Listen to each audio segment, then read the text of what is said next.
Hello, everyone. So today we will be talking about using commas.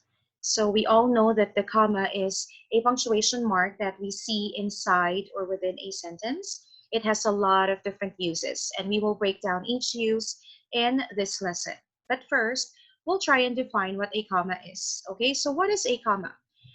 First of all, we know that it looks like this, right? And it indicates a short break or a soft pause.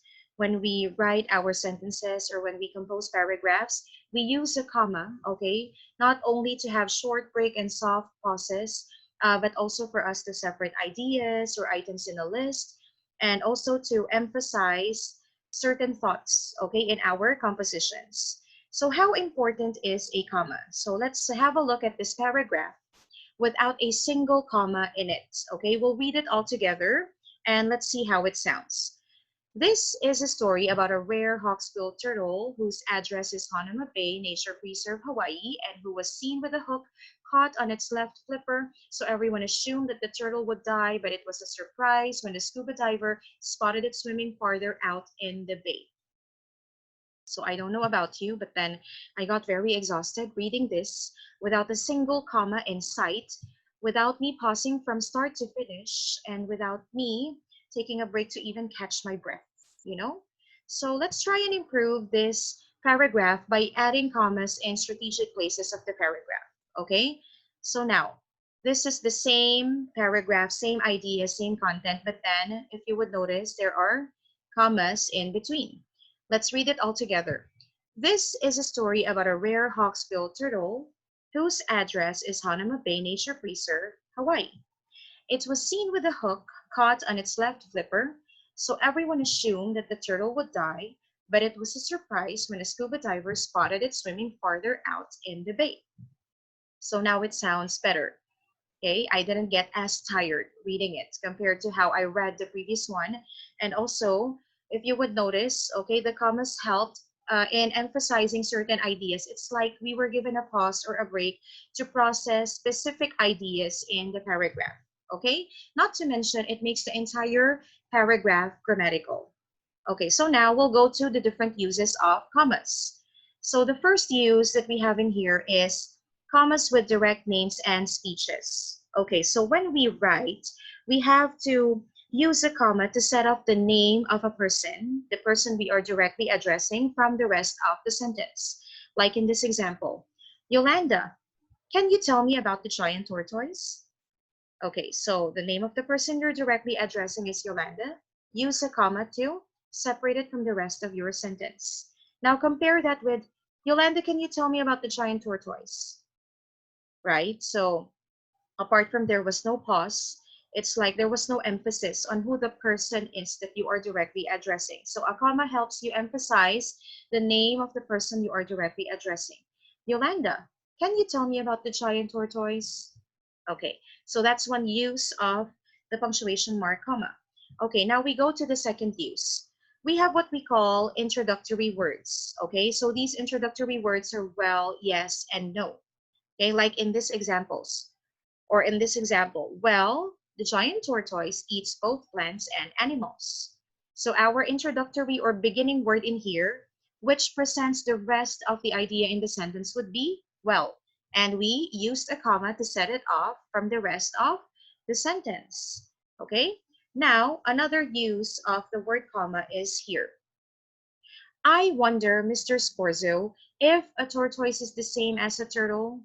Okay, so in this case, you have the direct addressee or the person you are directly addressing, Mr. Scorzo, in the middle of your sentence. So the rule is if the person you are directly addressing is in the middle of the sentence, you have to use a comma before and after the name. Okay?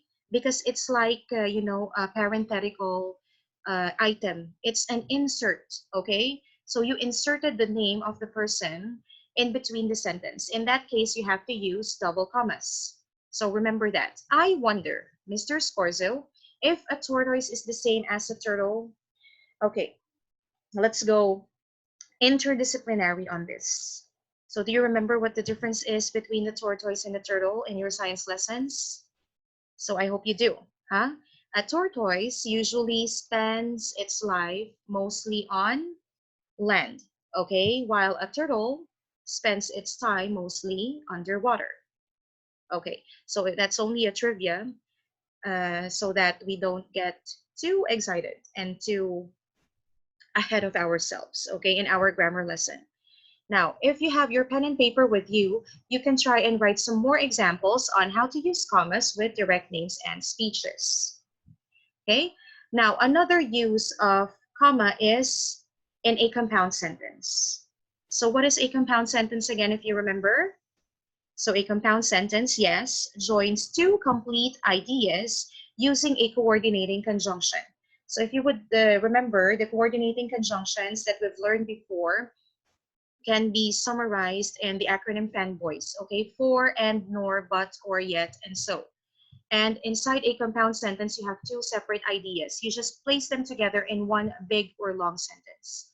Like in this example, hippos live in lakes, swamps, and rivers, but they graze on land every day. So you would see a lot of commas in here. Okay, first, let's try and process commas in a series. When you say series, it's a list. So you have in here a list of three habitats of hippos. Where do hippos live? They live in lakes, comma, swamps, comma, and rivers. Remember, in a list, you still have to put a comma before the coordinating conjunction. Okay, we call this the Oxford comma. We place it at the penultimate or after the penultimate item in our list, or the second to the last item in our list. Okay, so lakes, swamps, and rivers. Collection of three items in the list, set them off from each other using commas. Now, let's go to compound sentence itself. This is a compound sentence as we know. Hippos live in lakes, swamps, and rivers, but they graze on land every day.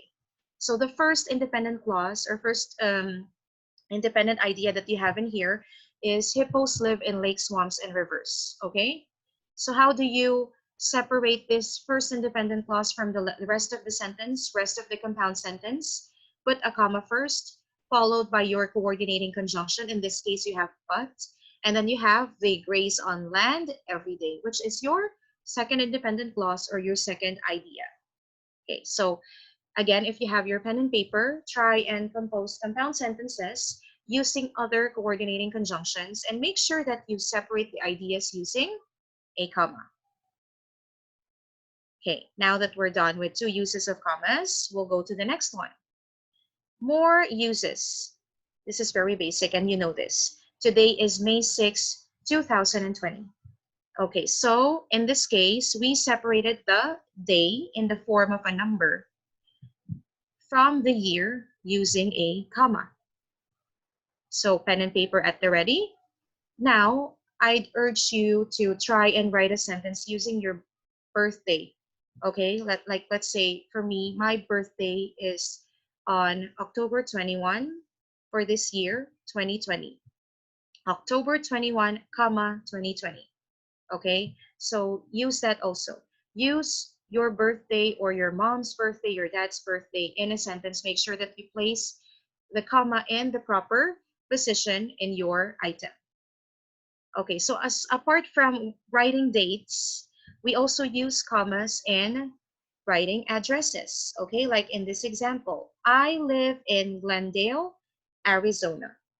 Okay, so in this case, we separated the name of the city, Glendale, from the name of the state, Arizona.